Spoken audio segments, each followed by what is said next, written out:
Welcome to Fun Islamic Facts, where I share fun facts about Muhammad and the Quran whenever jihadis go on a killing spree. For centuries, dogs have been described as man's best friend. Not surprisingly, the Prophet who commanded his followers to slaughter men also commanded them to slaughter man's best friend. And it all began when Muhammad got stood up for a date because of a puppy. Sahih Muslim 55:11. It was narrated that Aisha said, Jibreel, supposedly the angel Gabriel, promised to come to the messenger of Allah at a certain hour, and that time came, but he did not arrive. He, the messenger, had a stick in his hand which he threw down and said, Allah does not break his promise, and neither do his messengers. Then he turned and saw a puppy beneath a bed.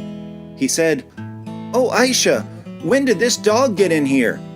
She said, "By Allah, I do not know." He ordered that it be taken out, and Jibreel came.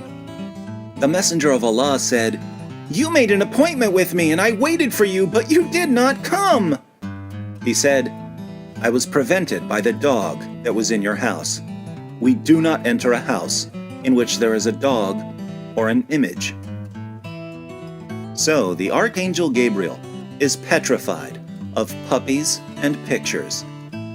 After learning about Gabriel's phobias, Muhammad could have simply been careful to check his house for puppies whenever Gabriel was coming over. But this is Muhammad we're talking about, and it just wouldn't be Muhammad without an epic bloodbath. So the canine carnage began. Sahih Muslim 40:16. It was narrated from Ibn Umar that the Messenger of Allah ordered that dogs be killed. Sahih Muslim 40:18. It was narrated that Abdullah bin Umar said, "The Messenger of Allah used to order that dogs be killed, and I went throughout Al-Madinah until we did not spare any dog, but we killed it, to such an extent that we would even kill the dog of a woman belonging to the desert people." But some of Muhammad's followers complained because they had dogs for hunting and for herding sheep, so Muhammad changed his mind. Sahih Muslim 40:21. It was narrated that Ibn al-Mughaffal said, "The Messenger of Allah enjoined the killing of dogs. Then he said, 'What is the problem with them and dogs?' Then he granted a concession with regard to dogs for hunting and herding sheep." So, certain dogs were okay, as long as they were fetching your birds or herding your sheep. But some dogs were much worse. Some dogs are the devil.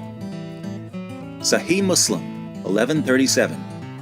It was narrated from Abdullah bin As-Samit from Abu Dar, who said, "The Messenger of Allah said, 'When one of you stands to offer prayer, he will be screened if he has something in front of him that is like the back of a saddle.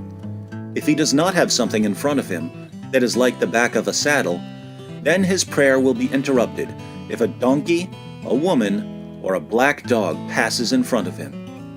I said, 'O Abu Dar, what is the difference between a black dog or a red or yellow dog?'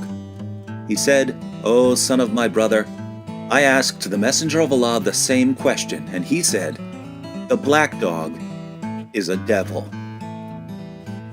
More timeless wisdom about Satan from the Prophet who said that Satan pees in your ears, hides in your nose, and farts when he hears the call to prayer. Surah 21 verse 107 of the Quran declares that Allah sent Muhammad as a mercy to all creatures.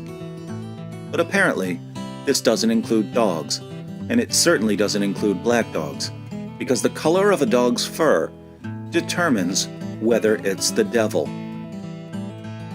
If you're wondering why Muhammad said that black dogs are the devil, keep in mind he also said that Satan looks like a black man.